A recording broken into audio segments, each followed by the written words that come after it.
আজকে আমরা আলোচনা করব রুলস অফ চেঞ্জিং স্পিচের রুল 7 to 11। রুল 7, ডাইরেক্ট স্পিচে থ্যাংক ইউ থাকলে ইডিরেক্ট করার নিয়ম হলো স্ট্রাকচার রিপোর্টিং ভার্বের সাবজেক্ট প্লাস থ্যাংক বা থ্যাঙ্কড প্লাস রিপোর্টিং ভার্ব এর অবজেক্ট। যেমন he said to me thank you, এর ইনডাইরেক্ট স্পিচ হবে he thanked me. Rule 8, goodbye যুক্ত ডাইরেক্ট স্পিচকে ইনডাইরেক্ট করার নিয়ম। স্ট্রাকচার রিপোর্টিং ভার্বের সাবজেক্ট প্লাস বিআইডি বা bade plus object plus good bye.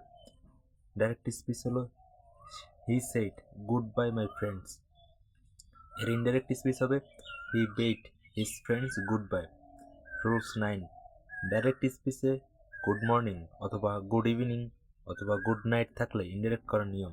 Structure reporting ভার্বের সাবজেক্ট প্লাস উইশ বা wished plus object plus good morning or good evening or good night.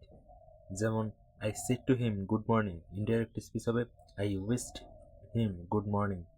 Rule 10, direct স্পিচে বক্তা এবং শ্রোতা দুজনেই প্রপার নাউন হলে indirect করার সময় প্রোনাউনের পাশে ব্র্যাকেটের মধ্যে উক্ত প্রোনাউনটির যে ব্যক্তির পরিবর্তে বসে সে ব্যক্তির নামের প্রথম অক্ষর লিখতে হয়।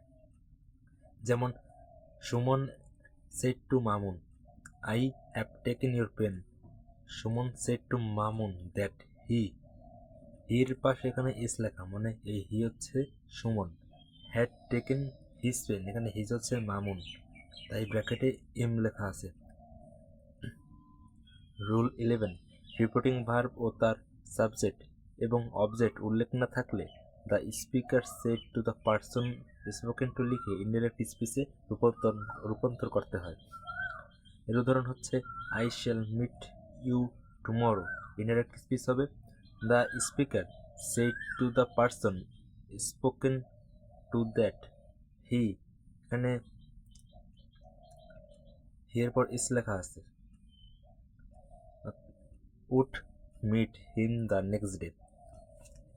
এগুলো হচ্ছে the rules of changing speech, মানে উক্তি পরিবর্তনের নিয়ম, যা এতদিন ধরে আমরা আলোচনা করলাম। এরপর আসি অ্যাসার্টিভ সেন্টেন্সে ইনডাইরেক্ট করার নিয়ম। অ্যাসার্টিভ সেন্টেন্সকে ইনডাইরেক্ট স্পিচে রূপান্তর করার সময় রিপোর্টিং ভার্ব সে অথবা সেড, টেল অথবা টোল্ড বসে, ইনভার্টেড কমা উঠে গিয়ে কনজুগেশন দ্যাট বসে, রিপোর্টেড স্পিচ এর সাবজেক্ট প্লাস ভার্ব প্লাস বাকি অংশ বসে। অর্থাৎ অ্যাসার্টিভ সেন্টেন্সকে ইনডাইরেক্ট করার স্ট্রাকচার হলো সাবজেক্ট প্লাস সে অথবা tell plus object plus that plus reporting স্পিচের সাবজেক্ট প্লাস ভার্ব প্লাস সেন্টেন্সের বাকি অংশ। এর উদাহরণ হচ্ছে Imran said I will do my work home, এর ইনডাইরেক্ট স্পিচ হবে Imran said that he would do this homework. The teacher said to me you are wrong, the teacher said to me that I was wrong.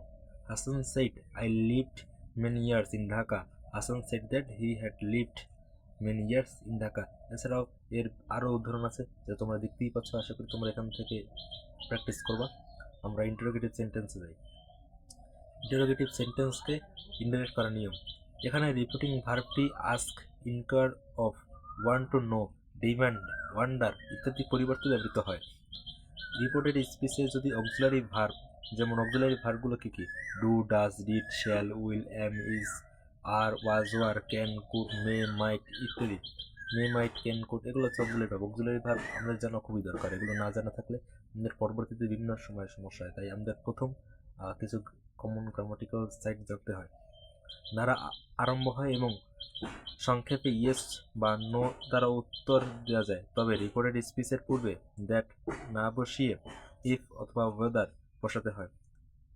3 number rules, সেন্টেন্সটি ইন্টারোগেটিভের পরিবর্তে অ্যাসার্টিভে রূপান্তরিত হয়। অর্থাৎ interrogative সেন্টেন্সকে indirect করতে হলে তার যে নিয়ম সেগুলো মেনে ইন্টারোগেটিভকে ইনডাইরেক্ট করতে হয় এবং অবশেষে সেই ইন্টারোগেটিভ থাকে না, অ্যাসার্টিভে পরিণত হয়।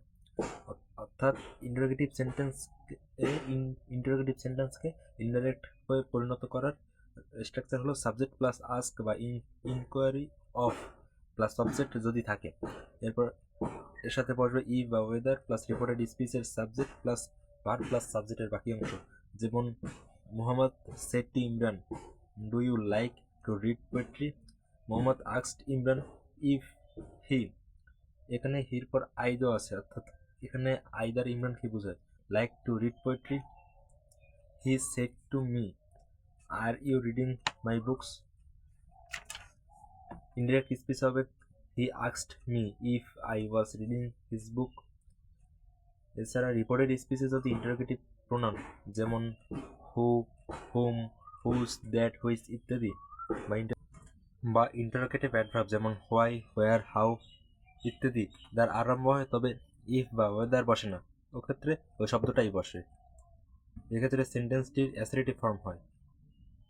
স্ট্রাকচার হবে subject plus ask plus object যদি থাকে, এরপর প্লাস ইন্টারোগেটিভ প্রোনাউন বা interrogative adverb plus reported speech এর সাবজেক্ট প্লাস ভার্ব প্লাস বাকি অংশ, যেমন he said to his father what are you doing, he asked his father what he was doing. He said to me where do you live, he asked me where I lived.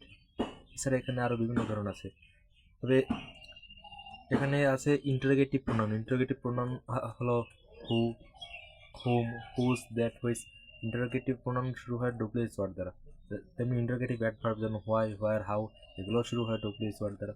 তাছাড়া আমাদের এর আগে বলা আছে কিছু auxiliary verb, এগুলো আমাদের জানতে হয়, যা ছাড়া ইংলিশ গ্রামার পড়া অসম্ভব প্রায়। সুতরাং আমাদের প্রথম ওগুলো জানতে হবে, তারপরে এগুলো করতে হবে। তো আজকের ক্লাস এই পর্যন্তই, আশা করি উপকারী হবে তোমাদের। নেক্সট ক্লাস পরে দেখা হবে।